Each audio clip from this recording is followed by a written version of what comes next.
Between 1914 and 1918, there was a war going on in the world where 8 million people died and 21 million people were wounded. And this time period was known as World War I.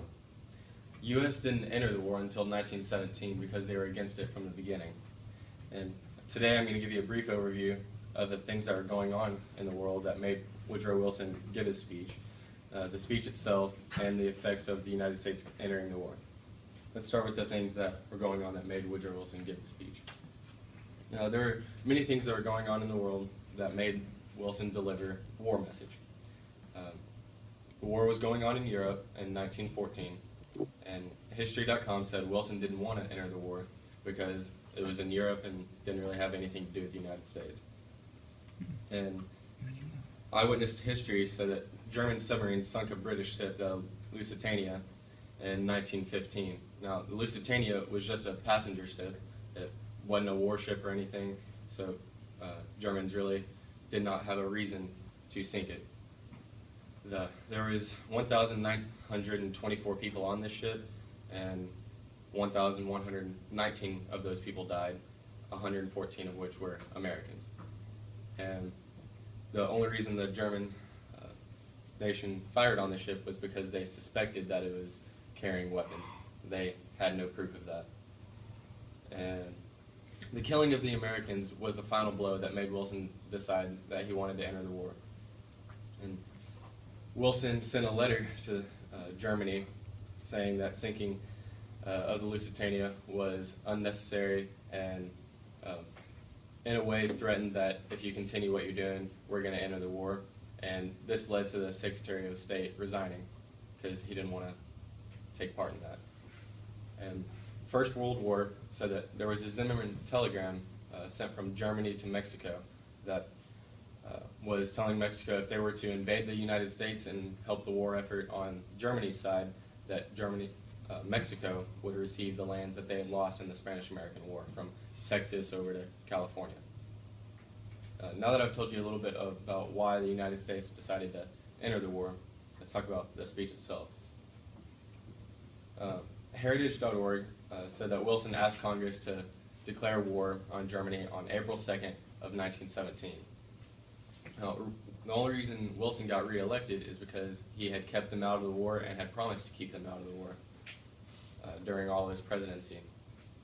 And less after a month of being inaugurated, he goes to Congress and asks them to declare war. And he wanted to declare war in the name of democracy, to keep democracy safe. And during his speech, he appealed to humanity, mankind, and to free people. And he created a League of Nations and wanted to create a League of Nations and talked about this in his speech. But he successfully got the League of Nations created, but Congress did not allow him to have the United States enter that. So what he created himself couldn't even enter. Wilson said that America has a duty to spread liberty across the world, and in Wilson's view, national interest can't be reason enough to guide American policy. And whenever America acts in the world, it should be for the universal good of mankind. Now that I've told you a little bit about the content of Wilson's speech, I'll tell you a little bit about the effects the United States had due to the entry of the war. The American people were opposed from entering the war from the beginning, and even after we entered the war, they were still opposed to it. And much like the president, they were opposed to it because it was in Europe and didn't have much to do with us. People weren't happy with the president after he decided to enter the war. And they were talking badly about the government, and so Wilson decided to do something to keep civility in the homeland and have a united front. Digital History said Wilson passed the Espionage Act, which gave the government right to censor papers and newsletters and anything that was talking badly about the government and the press.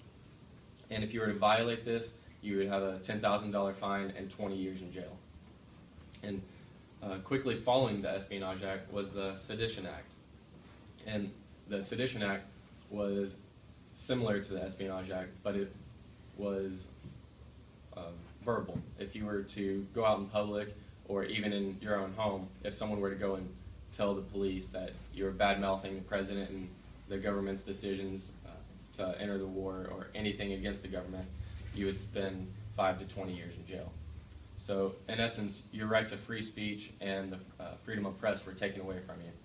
And that still happens today in the world we live in. To conclude, this time period was an important time in United States history. Rights in the Constitution that should never be taken away from us were taken away. And the government still does and can do that today. I gave you a brief overview of the things that were going on in the world that made Wilson give the speech itself, and the effects on the United States entering the war. I hope this made you think about the things we need to do as a nation to get it run by the people again.